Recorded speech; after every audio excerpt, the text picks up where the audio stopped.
Pada pertemuan kali ini, saya akan menjelaskan tentang cara menentukan kualitas dari suatu lemak atau minyak. Terdapat 4 parameter yang bisa kita gunakan untuk menentukan kualitas dari lemak atau minyak, yaitu dengan angka asam, bilangan peroksida, uji dengan asam tiobarbiturat, dan yang terakhir penentuan kadar lemak total. Kita akan membahas satu persatu dari parameter ini.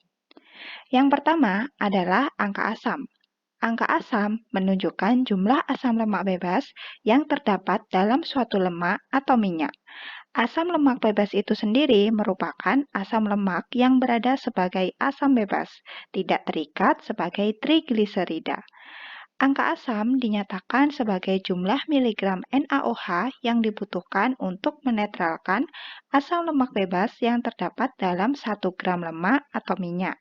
Sehingga prinsip yang digunakan dalam penentuan angka asam adalah prinsip penetralan menggunakan metode titrasi asam basa. Asam lemak bebas ini dihasilkan dari adanya proses oksidasi akibat adanya pemanasan atau hidrolisis yang diikuti dengan proses oksidasi lanjutan.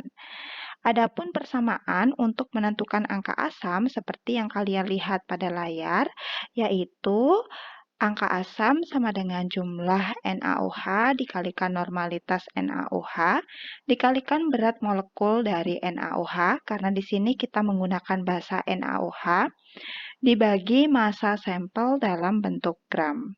Jadi di sini jika nilai angka asam makin tinggi, maka menunjukkan jumlah asam lemak bebas semakin banyak.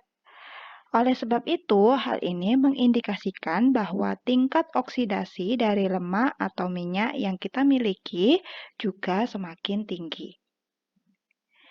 Yang kedua adalah bilangan peroksida. Seperti yang kita ketahui bahwa oksidasi lemak atau minyak itu akan menghasilkan asam lemak bebas. Nah, terdapat dua macam asam lemak bebas, yaitu asam lemak jenuh dan asam lemak tak jenuh. Asam lemak tak jenuh ini jika bereaksi dengan oksigen akan menghasilkan senyawa peroksida, di mana senyawa peroksida ini akan mempercepat kerusakan pada lemak atau minyak. Jadi, dengan adanya senyawa peroksida, kita bisa melakukan analisis derajat kerusakan minyak atau lemak dengan menggunakan metode titrasi iodometri, di mana titrasinya nanti akan menggunakan natrium tiosulfat. Jadi, pada titrasi iodometri ini nanti akan mengukur seberapa banyak senyawa peroksida yang dihasilkan dari oksidasi lemak atau minyak. Jadi, kalau nilai bilangan peroksidanya semakin tinggi, mengindikasikan bahwa peroksida yang terbentuk juga semakin banyak. Artinya, oksidasi yang terjadi juga semakin besar. Sehingga bisa kita simpulkan bahwa derajat kerusakan dari minyak atau lemaknya juga semakin tinggi. Kemudian yang ketiga adalah uji dengan asam tiobarbiturat atau TBA yang dipakai untuk menilai derajat ketengikan dari minyak atau lemak, di mana lemak yang tengik itu mengandung aldehid, kebanyakan monoaldehid. Seperti yang sudah dijelaskan sebelumnya bahwa oksidasi dari lemak atau minyak itu nanti menghasilkan asam lemak bebas. Nah, nanti dia akan teroksidasi menghasilkan senyawa peroksida. Nah, senyawa peroksida ini nantinya akan mengalami oksidasi lanjutan, menghasilkan senyawa yang mengandung aldehid. Nah, aldehid ini nanti akan bereaksi dengan asam tiobarbiturat untuk menghasilkan senyawa kompleks berwarna merah. Nah, kemudian, intensitas warna merah ini sesuai dengan jumlah monoaldehid. Jadi, kalau warna merahnya semakin pekat, menunjukkan bahwa jumlah aldehidnya semakin banyak. Berarti semakin banyak lemak yang teroksidasi. Nantinya, Senyawa kompleks yang terbentuk ini diukur dengan spektrofotometer pada panjang gelombang 528 nanometer untuk menentukan seberapa banyak monoaldehid yang dihasilkan. Nanti angka tiobarbiturat acidnya diukur dengan cara miligram monoaldehid dibagi kilogram minyak. Yang terakhir adalah penentuan kadar lemak total. Nah, jadi kadar lemak ini sering dianalisis menggunakan metode ekstraksi dengan pelarut nonpolar. Kenapa kok menggunakan pelarut nonpolar? Karena sifat dari lemak atau minyak adalah nonpolar. Jadi, nanti pelarut yang kita gunakan juga harus nonpolar untuk membawa si lemak atau minyaknya dengan metode Soklet, Goldfish, dan Mojonir.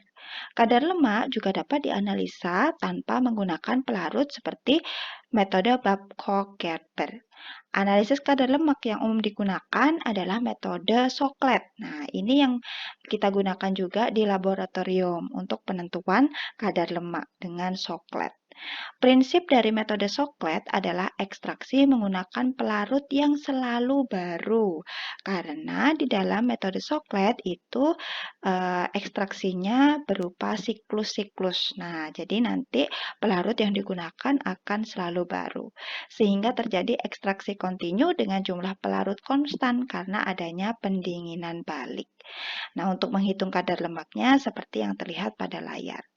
Maksud dari pelarut baru seperti apa? Nah, di sini saya coba ilustrasikan dari rangkaian alat Soklet. Nah, jadi pada rangkaian alat Soklet itu ada kondensor, penghubung, dan tabung Soklet. Dan yang di bawah adalah labu lemaknya.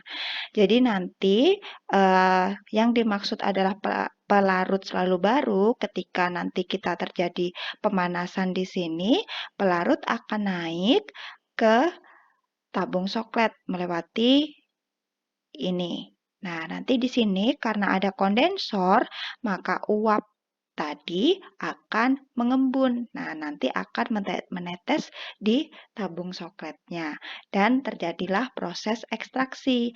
Ketika sudah mencapai sifon di sini, nanti pelarutnya akan turun. Kemudian terjadi proses ekstraksi lebih lanjut. Seperti itu terus-menerus sampai 3-6 jam. Nah, baik, begitu penjelasan saya tentang penentuan kualitas lemak. Untuk lebih jelasnya, bagaimana proses yang terjadi pada Soklet, kalian bisa menyimak lebih lanjut pada simulasi. Terima kasih.